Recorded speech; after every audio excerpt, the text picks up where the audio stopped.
परम तत्व को भीतर खोजो। समय का चक्र चलता है, उसके दो रूप निरंतर हमारे सामने आते हैं, एक दिन और एक रात। दिन अच्छा लगता है क्योंकि उसमें प्रकाश है, रात्रि अच्छी नहीं लगती क्योंकि उसमें अंधेरा है। अंधेरे को मिटाने के लिए आदमी ने अनेक उपाय किए हैं। चकमक के पत्थर से आग निकाली, थोड़ा प्रकाश का अनुभव हुआ, फिर दिया जला, मोमबत्ती आई, लालटेन आए और अब बिजली आ गई। कितना प्रयत्न हुआ है प्रकाश को पाने के लिए। आदमी अंधेरे में रहना नहीं चाहता। उसने इस बात की ओर ध्यान दिया कि प्रकाश चाहिए, पर इस बात की ओर ध्यान नहीं दिया कि भीतर भी रात है, वहाँ भी प्रकाश चाहिए। जैसे समय चक्र के साथ रात और दिन का चक्र चलता है, वैसे ही हमारे भीतर भी दिन और रात दोनों का चक्र चलता है। भीतर प्रकाश भी है और अंधकार भी है। अंधेरे की शिकायत। भीतर की रात को कैसे प्रकाशमय बनाएं? अंधेरे को कैसे मिटाएं? बाहर अंधेरा है, सूरज आता है तो प्रकाश हो जाता है। एक बार अंधेरा इंद्र के पास पहुंचा। प्रभु, मेरी एक विनम्र प्रार्थना है। बड़े आदमी सबकी बात सुनते हैं, प्रकाश की सुनते हैं तो अंधकार की भी सुनते हैं। बोलो, क्या बात है? बात यह है कि सूरज मेरे पीछे पड़ा हुआ है, मुझे टिकने नहीं देता, मेरे अस्तित्व को समाप्त करना चाहता है। मैं जहाँ भी जाता हूँ वहाँ आकर मुझे भगाने का प्रयत्न करता है और भगा भी देता है। सबको न्याय मिलना चाहिए, सबको अपने अस्तित्व की सुरक्षा का अवकाश मिलना चाहिए। सूरज अपना काम करे और मैं अपना काम करूँ। मेरे पीछे पीछे वह क्यों घूमता है? इंद्र ने कहा, तुम्हारी बात ठीक है, तुम ठहर जाओ। इंद्र ने सूरज को बुलाया, बुलाकर कहा, देखो, तुम बहुत शक्तिशाली हो, प्रकाश देने वाले हो, पर बेचारे अंधकार के पीछे क्यों घूम रहे हो? उसको क्यों सता रहे हो? किसी गरीब आदमी को सताना अच्छा नहीं है। सबको न्याय मिलना चाहिए, सबको जीने का अधिकार है, सबको अपने अस्तित्व की सुरक्षा चाहिए। उसमें बाधा क्यों डालते हो? सूरज ने हाथ जोड़ा और बोला, प्रभु, आप क्या कह रहे हैं? आप कैसी बात कर रहे हैं? मेरे पर दोषारोपण कर रहे हैं। मैं किसके पीछे जाता हूँ? इंद्र बोला, अंधेरे की शिकायत है कि तुम उसके पीछे पीछे दौड़ते हो। सूरज ने कहा, प्रभु, मुझे पता ही नहीं है कि अंधेरा है कौन, मैं जानता ही नहीं हूँ। मैंने न तो आज तक अंधकार को देखा है और न मैं उसका नाम जानता हूँ, फिर उसका पीछा कैसे कर सकता हूँ? आप उसे मेरे सामने लाओ, मैं उससे बात करूँगा। अनावश्यक क्यों मुझ पर दोषारोपण कर रहे हो? मैंने उसका क्या बिगाड़ा? इंद्र ने कहा, अंधकार को बुलाओ। अंधकार उपस्थित हुआ और बोला, मैं वहाँ नहीं जा सकता, मैं वहाँ जा ही नहीं सकता, वहाँ टिक ही नहीं सकता, क्योंकि सूर्य के सामने मेरे अस्तित्व का पता ही नहीं चलेगा। एक बड़ी समस्या है कि अंधकार अपने अस्तित्व की सुरक्षा चाहता है। शायद इसलिए जब सूरज आता है तो प्रकाश हो जाता है। अंधकार ने सोचा, बाहर की दुनिया में तो कोई सुरक्षा का स्थान मेरे लिए नहीं है, फिर कहाँ रहना चाहिए? एक स्थान खोज लिया। कौन सा स्थान?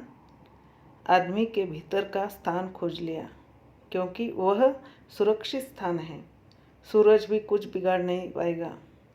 इसीलिए आदमी के भीतर अंधेरा सघन होता जा रहा है, बढ़ता जा रहा है और प्रकाश कम होता जा रहा है। अंधकार है बुराइयों का कारण।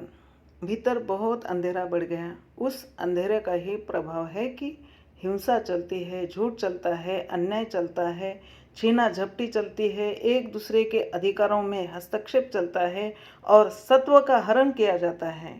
जिन जिन बातों को हम बुराइयां मानते हैं, वे बुराइयां कहाँ से आ रही है? भीतर में जो अंधेरा है उसी की ये किरणें हैं।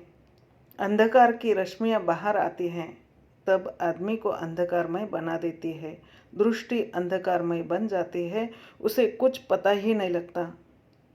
भीतर का अंधेरा बड़ा जटिल होता है, इसलिए आदमी न चाहते हुए भी बुराइयाँ करता है। बुराइयाँ दो प्रकार की होती हैं। एक आदमी बुराई करना चाहता है और बुराई करता है, और एक आदमी बुराई करना नहीं चाहता फिर भी बुराई हो जाती है। दोनों प्रकार का व्यवहार चलता है। बहुत सारे लोग आते हैं और कहते हैं, महाराज यह गलत काम है, अपराध है, हम करना नहीं चाहते। जैसे शराब पीना नहीं चाहते पर रहा नहीं जाता। भीतर अंधकार है। वह अंधकार कौन सा है? कामना का अंधकार है, क्रोध का अंधकार है। भीतर रात है। उस रात्रि को आदमी दिन में नहीं बदल सकता। आदमी को अंधेरे में दिखाई नहीं देता। एक वस्तु पड़ी है, अंधेरे में पता नहीं लगता कि वस्तु कहाँ है। प्रश्न व्याकरण सूत्र में नरक के वर्णन में एक शब्द आया है, नीचऊ अंधकारम। वहाँ नित्य अंधकार रहता है। यदा कदा बिजली नहीं होती तो लोगों को कठिनाई लगती है। वहाँ रात दिन का भेद ही नहीं है। मनुष्य लोग में समय चक्र का भेद है, इतने घंटे का दिन और इतने घंटे की रात, पर नरक में तो यह भेद ही समाप्त है। सदैव अंधकार। वहाँ प्रकाश कभी नहीं होता। कैसे जीते होंगे? लोग कहते हैं कि नरक में कष्ट है। कष्ट क्या है? प्रकाश का न होना सबसे बड़ा कष्ट है। एक दूसरे को देख नहीं सकते, कोई काम नहीं कर सकते। अंधकार अपने आप में भारी समस्या है। दुनिया में सबसे बड़ा दुख है अंधकार, प्रकाश का अभाव। जिस व्यक्ति के भीतर अंधकार रहता है, रात्रि रहती है, कभी दिन नहीं होता, उस व्यक्ति को कितना कष्ट होता होगा। ज़रूरत है 3 बातों की। जीवन में 3 बातों की आवश्यकता रहती है, प्रकाश, शुद्धि और सुरक्षा। प्रकाश, हम प्रकाश की खोज करें। ज्ञान सबसे बड़ा प्रकाश है। हर जीवन में पहले आवश्यकता है प्रकाश की। आदमी को प्रकाश चाहिए, वातावरण शुद्ध चाहिए और सुरक्षा का आश्वासन चाहिए। अध्यात्म के क्षेत्र में भी 3 बातों पर बल दिया गया है। जैसे बाहर प्रकाश की जरूरत है, पर्यावरण शुद्ध रहे, दूषित न बने और सुरक्षा की व्यवस्था रहे, वैसे ही भीतर 3 बातों की जरूरत है, प्रकाश, शुद्धि और सुरक्षा। तुम ज्ञान करो, प्रकाश को जानो, सच्चाई को जानो, तत्व को जानो, दुनिया को जानो, विश्व को जानो, पदार्थ की प्रकृति को जानो, अपने आप को जानो, मैं कौन हूँ। भीतर प्रकाश है और उस प्रकाश को पैदा करने वाला है ज्ञान। ऐसा ज्ञान है जिसका पावर हाउस इतना मजबूत है कि बार बार बिजली गायब होने की स्थिति नहीं आती। शुद्धि, जीवन में दूसरी आवश्यकता है शुद्धि की। शुद्धि करने का साधन है तप। जहाँ भी दोष लगता है, दिन भर में आदमी गलती करता है, बोलते समय भी दोष लग जाता है, चिंतन में भी दोष लग जाता है, चलने में भी दोष लग जाता है, प्रवृत्ति में दोष लगता है। इससे मैल जम जाता है। उस मैल को साफ करने के लिए तपस्या जरूरी है। तप के द्वारा ऐसा स्नान कर ले कि सारा मैल हट जाए। तपस्या शोधक है, उससे दिन भर की शुद्धि हो जाती है। हर आदमी को प्रतिदिन तपस्या करनी चाहिए, जिससे 24 घंटों में जो भी मैल जमा हुआ है, दूसरे दिन तप से सफाई हो जाती है। तपस्या के 12 प्रकार बतलाए गए हैं और 12 के भेद करें तो सैकड़ों प्रकार हो जाते हैं।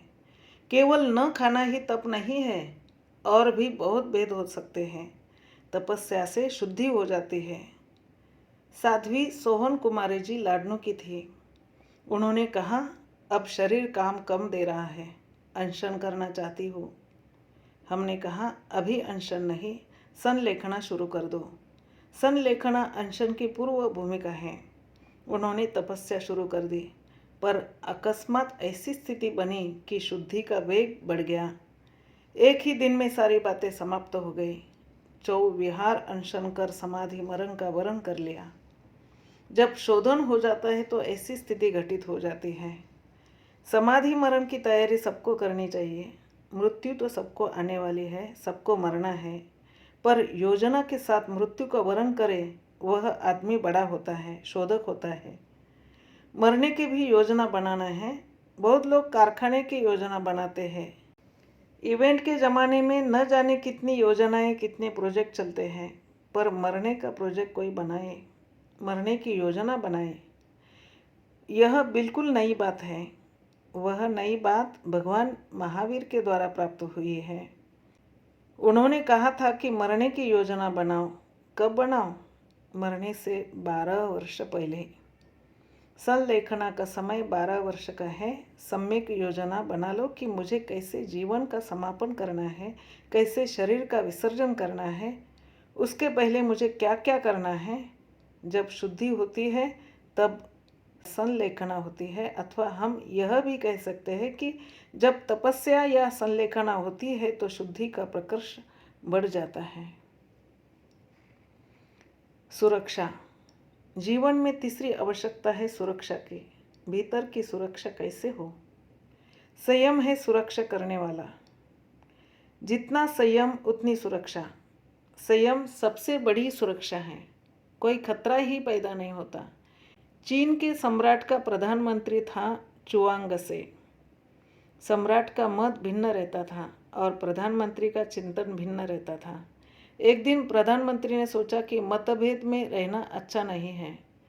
सम्राट का चिंतन मैं नहीं मान सकता और मेरे चिंतन को सम्राट महत्व नहीं देते। इस स्थिति में मुझे इस पद को त्याग देना चाहिए। पद छोड़कर जंगल में चला गया, सन्यासी बन गया। जंगल में अकेले पेड़ के नीचे मस्ती के साथ अपना जीवन शुरू किया। एक दिन सम्राट उधर से आया। किसी ने कह दिया, प्रभु, जो आपके प्रधानमंत्री थे चुआंगसे, वे सामने जंगल में पेड़ के नीचे बैठे हैं। अच्छा हो आप उनसे मिलकर जाएं। सम्राट ने कहा, चलो। उधर जाकर देखा, ऐसे पैर पसारे मस्ती में बैठा है और गा रहा है।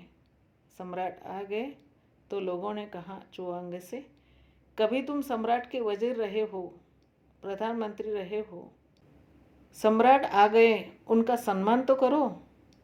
कैसे बैठे हो पैर पसारे? चुआंगसे ने कहा, कौन स्वामी? किसका स्वामी? सम्राट ने कहा, पहले तुम घुटने टेक करके बैठते थे और अब पैर पसारे बैठे हो। चुआंगसे ने कहा, पहले मुझे भय था, सुरक्षा नहीं थी, डर था कि सम्राट नाराज हो जाएंगे तो पता नहीं क्या होगा, सब कुछ छीन लेगा और मार देगा। अब वह भय मिट गया। मेरे मन में कोई भय नहीं है, मेरे पास में कुछ है ही नहीं। सम्राट मेरा क्या करेगा? मेरे लिए दुनिया में कोई सम्राट नहीं है। जैसे राहगीर आते हैं वैसे ही तुम भी एक राहगीर हो। घुटने ऐसे नहीं मुड़ते। घुटने भय के कारण, लोभ के कारण मुड़ते थे। अब लोभ न रहा, न भय रहा। अब मुझे कोई डर नहीं है। सम्राट ने उसके आभा मंडल को देखा। ये सब व्यवहार की बातें तो छुप गई। सम्राट बोला, मुझे जीवन में आज तक इतना आनंद नहीं आया जितना इसको देखने से आ रहा है। यहाँ सुरक्षा है, भय नहीं है। सुरक्षा कब चाहिए? सुरक्षा तब चाहिए जब भय हो। जब भय ही नहीं रहा तो फिर किस बात की सुरक्षा? जिस व्यक्ति का काम शांत, क्रोध शांत, लोभ शांत, भय शांत है, वह सबसे अधिक सुरक्षित है। इससे बड़ी सुरक्षा दुनिया में कोई नहीं है। लोग मानते हैं कि 5-10 कमांडो साथ चलते हैं, सुरक्षा कर रहे हैं। सबसे पहले बेचारे वे ही मारे जाते हैं, फिर मालिक मारा जाता है। बाहर में कोई सुरक्षा नहीं है। हमारी सुरक्षा हमारे भीतर है। सबसे बड़ी सुरक्षा है संयम। जहाँ संयम होता है वहाँ अभय की चेतना स्वतः जागृत हो जाती है। अध्यात्म के 3 अवदान हैं, प्रकाश, शुद्धि यानी दोष को मिटाना, दूषण को मिटाना और सुरक्षा। इन्हें केवल बाहर में मत खोजो, भीतर खोजने का प्रयत्न करो। ज्ञान हमारा प्रकाश है, तपस्या हमारी शुद्धि है और संयम हमारी सुरक्षा है। जब भीतर की रात को और भीतर के दिन को आदमी देख लेगा तो एक नई दुनिया बनेगी। हमारी कठिनाइयाँ यह है कि हमारी दृष्टि स्थूल बन गई।